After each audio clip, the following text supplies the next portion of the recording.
جس کو تم سامنے رکھ کر لوگوں کو لتاڑتے ہو، پہلے مطالعہ تو کرو اس کی شخصیت کا. جتنا کچھ تم نے جھوٹ اس بارے میں بنایا وہ سارا ننگا ہو چکا ہے، اور جو اس کے بارے میں حقائق ہیں وہ اگر آپ کے سامنے کھول دیے جائیں تو تمہارے دماغ پگھل جائیں، تمہیں منہ چھپانے کی جگہ نہ ملے.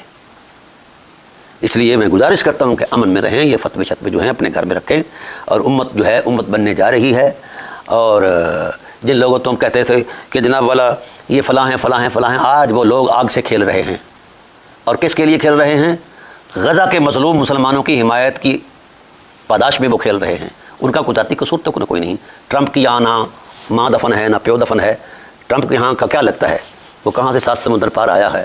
صرف اس لیے کہ ایرانیوں نے اہل غزہ کی مظلوم سنی مسلمانوں کی حمایت میں کھڑے ہو کر کردار دیا ہے. یہ قصور ہے ان کا. کیونکہ جس وقت غزہ پر یلغار تھی تو یہ سنیت صہیونیت کے برقعے میں لپٹی ہوئی تھی، جو ہماری سنیت ہے. ہم صہیونیوں کے بالکل قریب تر ہیں، مزاج بھی انہی کے ساتھ ہیں، خیال بھی انہی کے ساتھ ہو گئے ہیں، کیونکہ وہ بھی قرآن اور اہل بیت کے دشمن تھے اور ہم بھی قرآن اور اہل بیت کے دشمن ہیں. تو یہ حمایت اس عرصے میں بھی ہمارے عرب جو ہیں وہ حمایت اپنے پیسے دیتے رہے اور سرمایہ دیتے رہے جناب اللہ. یہ ہے سنیت.